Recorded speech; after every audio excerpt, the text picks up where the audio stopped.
اللهم صل وسلم وبارك على سيدنا محمد وعلى آل سيدنا محمد المكرم orang kita yaitu Ustaz Abdul Aziz Nasution beserta keluarga yang dihormati dan juga yang terhormati para orang tua kami, para sesepuh kami, para ulama.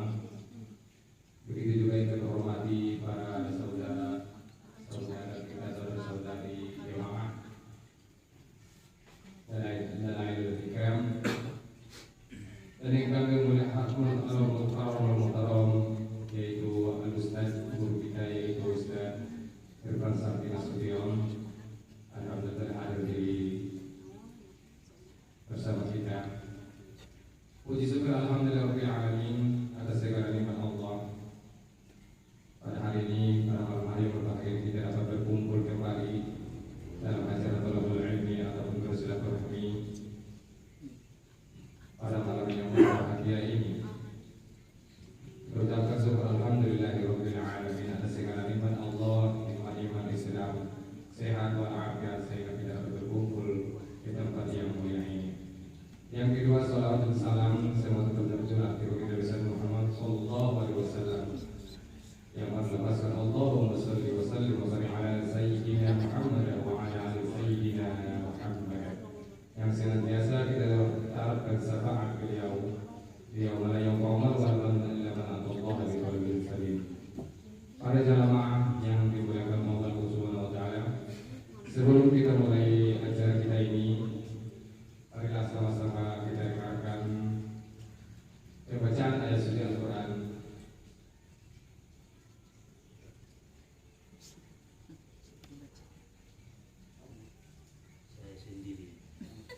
Saya sendiri.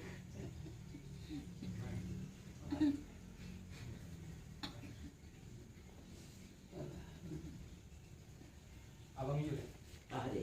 baca. Dia orang kau Al-Fatihah ni sini no? Kamu mau bisa ni? Untuk mengambil keberkahan pada sama-sama kita dengarkan bacaan ayat suci Al-Qur'an yang dibawakan oleh orang tua kita Bapak Haji Basit Lubis Nasution. Lupa Nasution. Para bapak kami persilakan dengan segala hormat. Nasti raja. Baik betul itu siapa? أعوذ بالله من الشيطان الرجيم بسم الله الرحمن الرحيم وعباد الرحمن الذين يمشون على الأرض هونا وعباد الرحمن الذين يمشون على الأرض هونا وإذا خطبهم الجاهلون قالوا سلاما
Rabbi ishrah li sadri wa yassir li amri wahlul 'uqdatam min lisani yafqahu qawli.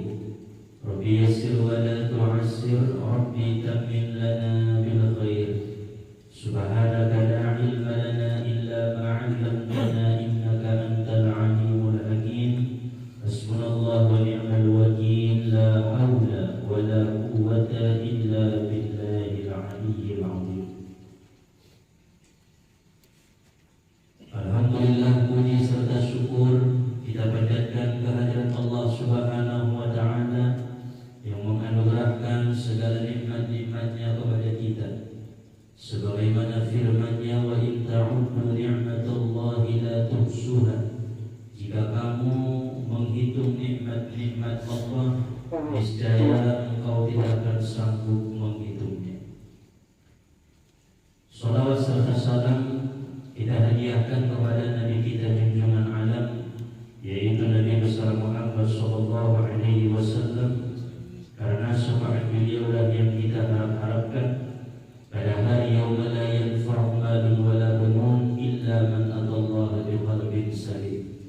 Hari tidak berguna harta, anak, pangkat dan jabatan, melainkan hati yang bersih menghadap Allah Subhanahu wa Ta'ala. Oleh sebab itu, marilah kita bacakan sholawat dengan ucapan Allahumma salli wa sallim wa barik ala sayyidina Muhammad wa ala ali sayyidina Muhammad.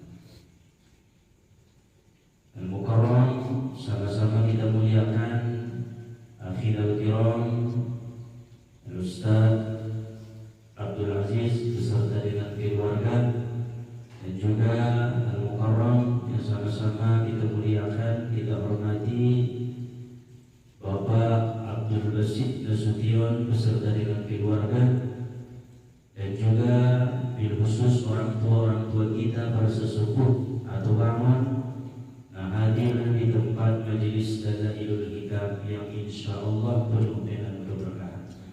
Umumna hadirin wal hadirat, Bapak Ibu jamaah yang dimuliakan oleh Allah Subhanahu wa Ta'ala.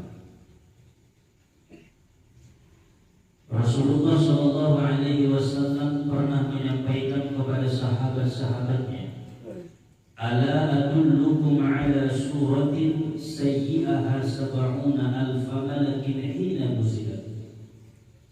Wahai sahabat-sahabatku, maukah kalian aku beritahu satu surah di dalam Al-Quran yang Allah turunkan kepadaku diiringi oleh 70.000 malaikat Allah. Ketika surah itu diturunkan, 70.000 malaikat Allah membawa wahyu itu kepadaku. Karena sama-sama kita ketahui biasanya, pertama waktu Rasulullah di dalam Gua Hira turun ayat Iqra bismi rabbikal ladzi khalaq khalaqal insana min 'alaq Iqra wa rabbukal akram alladzi 'allama bil qalam 'allamal insana ma lam ya'lam. Bacalah wahai Muhammad. Yang membawa wahyu itu kepada Nabi adalah Jibril seorang. Jibril pun memeluk Rasulullah di dalam Gua Hira sehingga Nabi merasa ketakutan. Iqra, bacalah. Nabi berlari sampai ke rumah, turun wahyu. Ya ayyuhal muddaththir, wahai orang yang berselimut, artinya Rasulullah. Wahyu itu pun diturunkan oleh Allah melalui malaikat Jibril alaihissalam. Turun lagi surah Ya ayyuhal muzzammil, wahai orang yang berselimut, maksudnya Muhammad. Qumil laila illa qalila, yang membawa ayat itu, wahyu itu adalah Jibril seorangan kepada Rasulullah sallallahu alaihi wasallam.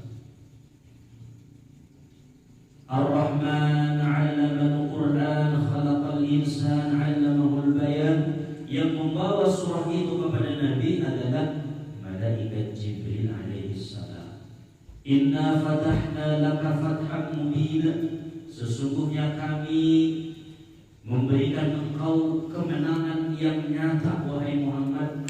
Yang membawa ayat itu Jibril kepada Rasulullah. Idza waqa'atil waqi'ah, apabila terjadi hari kiamat, yang membawa ayat itu adalah Jibril kepada Rasulullah.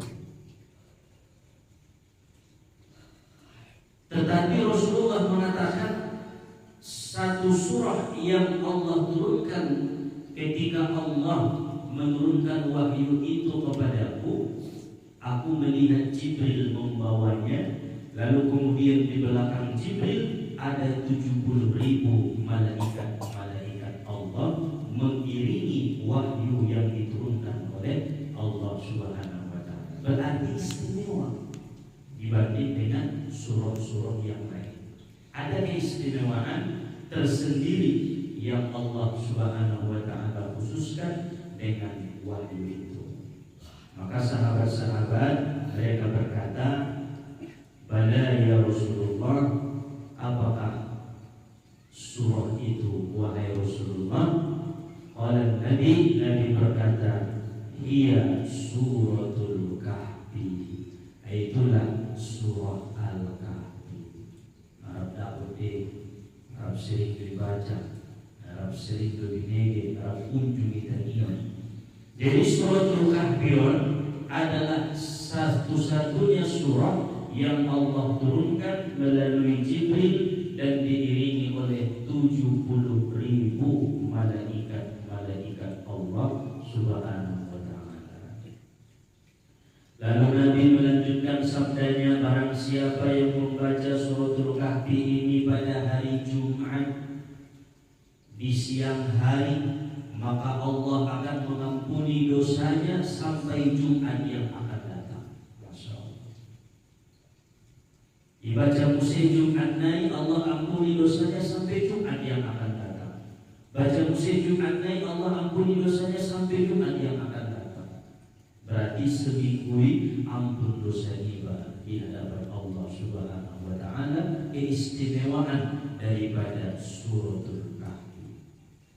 Dan barang siapa yang membaca suratul Kahfi ini pada hari Jumat, kata Nabi, Allah Subhanahu wa taala akan memeliharanya daripada fitnah Dajjal.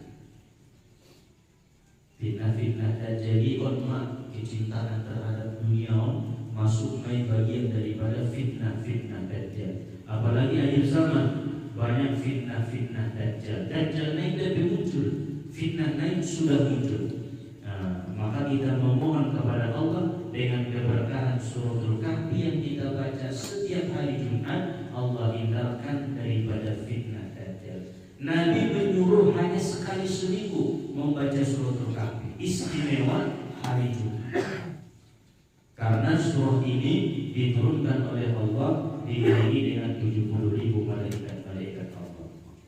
Kemudian Nabi Shallallahu Alaihi Wasallam melanjutkan hadisnya, dan barang siapa yang membaca ini suratul Kahfi pada malam Jumat, lagi hari Jumat, malam Jumat, maka Allah Subhanahu wa taala akan memberikan kepada orang itu nur dari tempat di mana ia membaca surah itu tembus sampai ke Ka'bahnya Allah Subhanahu wa taala. Tembus sampai ke Ka'bah. Bisa dibaca di warung, dari tempat jual di warung, tembus sampai ke Ka'bah. Baca di kamar, dari kamar ada cahaya istimewa, nur yang Allah berikan dari orang yang membaca suratul Kahfi tembus sampai ke Ka'bah. Magnet di suratul Kahfi dibaca di tempat sholat dibaca di majelis, dibaca di masjid, maka dari masjid itu terpancar nur sampai ke Ka'bah Allah. Maka kalau kita sering-sering memancarkan nur itu sampai ke Ka'bah, Allah pun akan mengundang kita melihat Ka'bah itu langsung. Nah, itu salah satu wiridan supaya dipermudah oleh Allah, diridhoi oleh Allah, bisa berkunjung melihat Ka'bahnya Allah Ta'ala. Kan ini nur naik tempat di mana kita membaca tunggu sampai Ka'bah itu kalau dibaca malam Jumat, entah habis maghrib atau ba'da isya atau sebelum tidur jam 10 malam, pokoknya malam Jumat. Dan barang siapa yang membaca surah itu pada malam Jumat, suratul Kahfi, kata Rasulullah SAW, maka bersolawat kepadanya 70.000 malaikat Allah yang menjaga suratul Kahfi itu, yang mengiringi suratul Kahfi ketika Allah turunkan. Berarti 70.000 solawat dari malaikat itu juga, ya Allah ampuni si bulan yang membaca suratul Kahfi. Maka tidak mungkin di antara 70.000 itu satu pun tidak dikabulkan Allah, pasti. Wabil khusus malaikat yang mendoakan. Sedangkan manusia saja 40 orang berkumpul, kata Rasulullah, salah satu doa dari yang 40 orang itu diijabah oleh Allah. Berarti malaikat 70.000 mendoakan kita. Nah, itu bagi orang-orang yang membaca suratul Kahfi setiap malam Jumat. Dan barang siapa yang membaca suratul Kahfi pada malam Jumat, Allah akan memeliharanya daripada penyakit dan mara bahaya. Jauhkan Allah setiap penyakit dan mara bahaya, penyakit mengobat kita itu balani Allah Subhanahu wa Ta'ala. Adalah keistimewaan daripada suratul Kahfi, mengingatkan kembali kepada kita, mungkin sudah jarang dibaca, kita tingkatkan usia baca kembali suratul Kahfi malam Jumat atau hari Jumat. Bagi yang sudah merutinkannya, istiqomahkan. Nah, karena manfaatnya sangat dahsyat, luar biasa, sebagaimana itu disampaikan oleh Rasulullah SAW. Para jamaah hadirin wal hadirat yang dimuliakan oleh Allah Subhanahu wa Ta'ala, kita lanjut pembacaan kitab Sayyidul Talabah halaman 16. Tidak maaf, halaman 16, masalah yang ke-8. Ya. Kita mengambil berkah. Bismillahirrahmanirrahim. Kitab Sayyidul Talabah yang disusun oleh Syekhuna Mustafa Husain, halaman 16. Masalah yang ke-8, amalan-amalan orang yang hidup bagi orang yang mati. Adapun amal-amal orang yang hidup sampai pahalanya kepada orang yang mati, apabila diniatkan atau didoakan baginya dengan dalil Quran dan hadis dan ijma' dan qiyas. Syaratnya diniatkan atau didoakan. Ulang kedua jalur konteksnya, diniatkan atau didoakan. Bermula sampai pahala amal orang yang hidup kepada orang yang mati dengan ijma' ulama 4 perkara. Pertama, sedekah, dan kedua doa, dan ketiga istighfar, dan keempat menunaikan segala yang wajib yang menerima ganti seperti membayar hutang daripadanya. Dan adapun puasa, maka sah ia ganti daripada orang yang mati dan sampai pahalanya kepada yang mati, karena hadis yang sahih, man mata wa alaihi siyamun shoma anhu waliyuhu. Artinya barang siapa mati dan atasnya puasa, niscaya puasa daripadanya oleh walinya. Meriwayatkan akan dia oleh Al-Bukhari dan Muslim, dan Al-Imam Ahmad dan Abu Daud daripada Siti Aisyah radhiyallahu anha. Dan dikehendaki dengan walinya tiap-tiap keluarga atau waris atau asobahnya. Dan adapun haji, maka sampai pahalanya kepada orang yang sudah mati apabila dikerjakan haji daripadanya. Badal haji berarti. Karena hadis Ibnu Abbas radhiyallahu anhuma, inna imra'atan min Juhaynata ja'at ila Nabi sallallahu alaihi wasallam faqalat, inna ummi nadharat an tahujja falam tahujja hatta matat. Afa ahujju anha? Qala hujji anha. Ara'aiti law kana 'ala ummiki daynun akunti qadiyatahu uqudullaha fallahu ahaqqu bil wafa'i. Artinya bahwa seorang perempuan yang bangsa Juhainah datang ia kepada Nabi SAW, maka bersembah ia bahwasanya ibuku bernazar ia bahwa mengerjakan ia akan haji, maka tiada mengerjakan ia akan haji hingga mati ia. Maka adakah mengerjakan aku akan haji ganti daripadanya? Bersabda Nabi SAW, kerjakan olehmu akan haji ganti daripadanya. Khobarkan olehmu akan daku, jika ada atas ibu engkau hutang, adakah engkau bayar akan dia? Bayar oleh kamu akan piutang Allah Ta'ala, maka Allah Ta'ala lebih berhak disempurnakan piutangnya. Diriwayatkan akan dia oleh Al-Bukhari di dalam Sahihnya. Ibadah haji berarti ada dalil tentang sangat dianjurkan membatalkan haji yang sudah meninggal.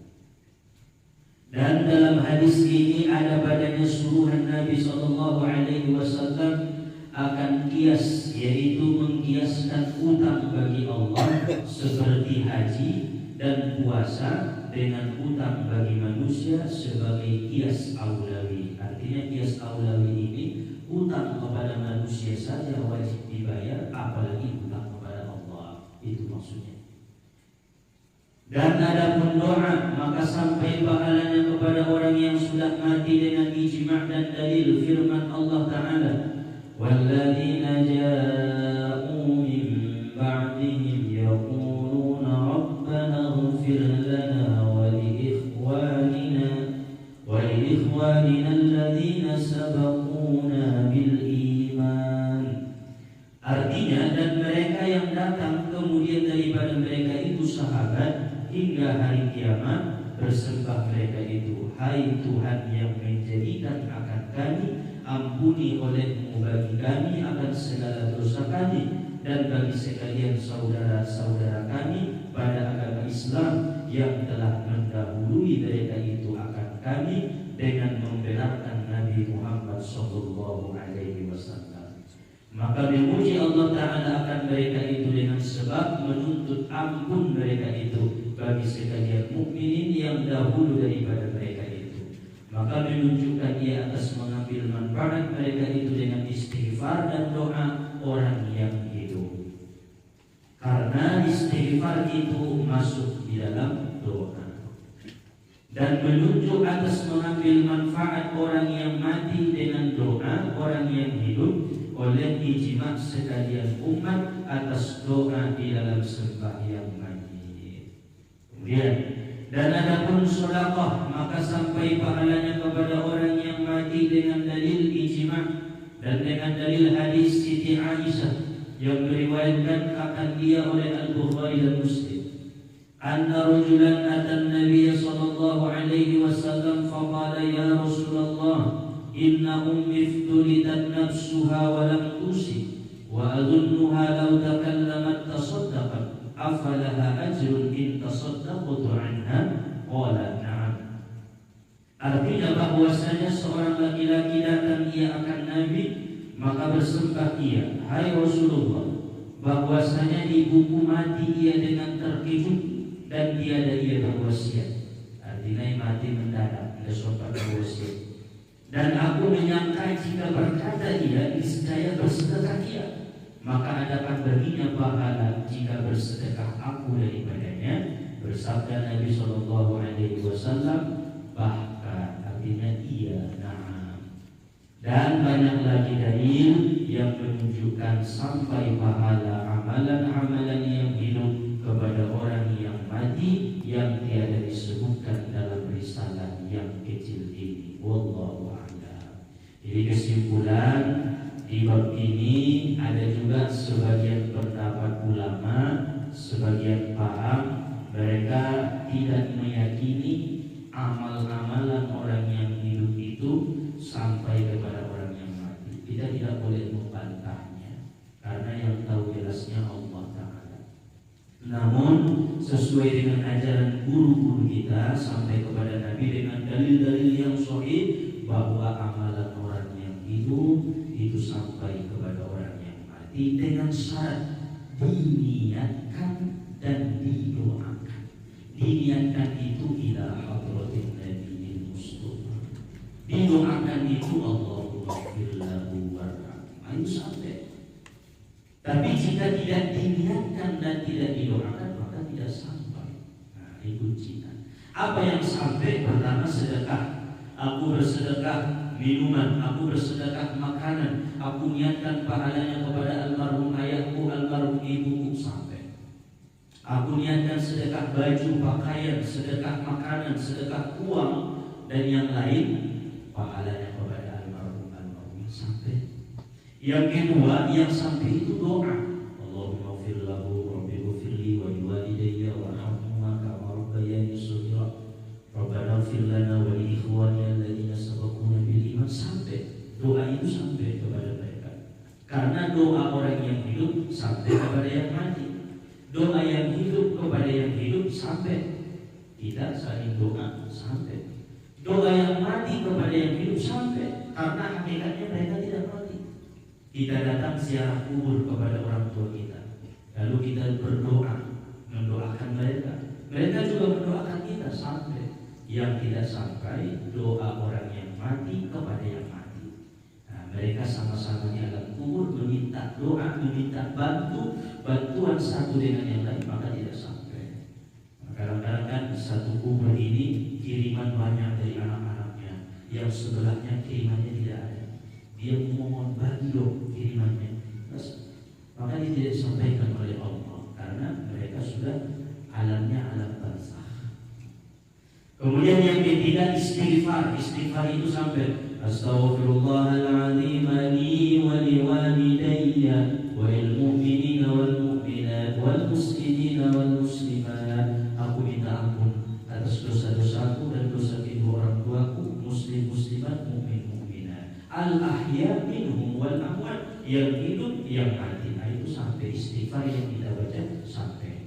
Dan yang keempat, segala yang wajib kita ganti itu juga sampai. Sholat, puasa orang tua yang dulu pernah ditinggalkan kemudian kita puasakan, maka itu sampai kepada orang tua kita. Nah, itu kesimpulan daripada bab yang ke-8 tentang amal-amalan orang yang hidup terhadap orang yang mati. Imam Syafi'i menurut hal ini beliau berpendapat dengan dua pendapat. Pertama, baca Al-Quran tidak di dekat mayat, tidak di kuburan, dan tidak diniatkan serta tidak didoakan, maka itu tidak bermanfaat, tidak sampai. Jadi kita baca Al-Quran tidak di dekat mayat, berarti di rumah. Baca Quran idza waqa'atil waqi'ah atau Yasin wal Qur'anil hakim. Bacanya tidak di kuburan, tidak dekat mayit, kemudian tidak diniatkan dan tidak didoakan, maka hanya sampai kepada kita sendiri yang baca. Makanya anggota sonon di majelis dikirim pun sampai karena diniatkan dan didoakan. Nah, apabila di samping mayit dan di kuburan diniatkan atau tidak diniatkan sampai. Nah, itu pendapat Imam sendiri. Misalkan anak baru meninggalkan kampani, kita baca Yasin wal Qur'anil hakim. Nah, tidak usah diniatkan sampai karena masih ada kaitnya. Nah, ziarah kubur. Nah, bismillahirrahmanirrahim. Qul huwallahu ahad, Allahus samad, lam yalid wa lam yulad wa lam yakul lahu kufuwan ahad. Pulang sampai qul huwallahu yang kepada baik karena dibaca di kuburan. Nah, jadi tidak ada alasan kita ziarah tidak bisa meniatkan dan mendoakan orang yang ada dalam kubur karena Imam Syafi'i berpendapat tidak perlu didoakan, tidak perlu diniatkan, asal baca Al-Quran di perkuburan atau di samping orang yang sudah mati, maka itu sampai dan bermanfaat. Itu perbedaannya. Nah, kesimpulannya jelas bahwa kita meyakini sebagai Ahlus Sunnah wal Jamaah, apapun yang kita perbuat itu kebaikan-kebaikan yang kita niatkan, yang kita doakan disampaikan oleh Allah Subhanahu wa taala. Nah, ini kajian kita pada malam hari ini. ini mudah-mudahan menambah ilmu dan amal ibadah kita, memperkuat keimanan dan ketakwaan kepada Allah Subhanahu wa taala. Amin ya Allah ya rabbal alamin. Insyaallah kita sambung di lain waktu masalah yang ke-9. Ala hadhihi ya al-Fatihah. A'udzubillahi minasyaitonir rajim. Bismillahirrahmanirrahim. Alhamdulillahirabbil alamin arrahmanir rahim maliki yaumiddin. Iyyaka na'budu wa iyyaka nasta'in ihdinas siratal mustaqim. Siratal ladzina an'amta 'alaihim ghairil maghdubi 'alaihim waladdallin. A'udzu billahi minasyaitonir rajim. Bismillahirrahmanirrahim. Alhamdulillahi rabbil alamin hamdan yuwafi ni'amahu wa yukazi'u mazidah. Ya rabbana lakal hamdu wa lakas syukru kama yanbaghi li jalali wajhikal karim wa 'azimi sultanik. Allahumma ighfir lana dhunubana wa liwalidina warhamhuma kama rabbayana shaghira wa li ajdadina wa jaddatina wa li mashayikhina wa li jami'il mu'minina wal mu'minat wal muslimina wal muslimat برحمتك يا أرحم الراحمين. اللهم اغفر لأمة سيدنا محمد. اللهم ارحم أمة سيدنا محمد. اللهم استر أمة سيدنا محمد. اللهم اجبر أمة سيدنا محمد. اللهم اجعلنا يا الله من أمة سيدنا محمد. اللهم انفعنا بما علمتنا رب علمنا الذي ينفعنا رب فقنا وفق أهلنا وقربة لنا في ديننا. ربنا زدنا علما وارزقنا فهما وأنت خير الفاتحين. ففهمناها سليمان وكلا آتيناه حكما وعلما وسخرنا مع داود الجبال يسبحن الطير وكنا فاعلين. ربنا تقبل منا إنك أنت السميع العليم وتب علينا إنك أنت التواب الرحيم. ربنا آتنا في الدنيا حسنة وفي الآخرة حسنة وقنا عذاب النار. اللهم إنا نسألك التوبة ودوامها ونعوذ بك من المعصية وأسبابها. اللهم إنا نسألك التوبة والإنابة والاستقامة على الشريعة الغراء برحمتك يا أرحم الراحمين. وربنا فضلا إلى الإحسان واختم لنا يا ربي بالإيمان. وصلى الله على سيدنا محمد وآله وصحبه وسلم بفضلك سبحان ربك رب العزة عما يصفون وسلام على المرسلين والحمد لله رب العالمين. تقبل الله منكم. تقبل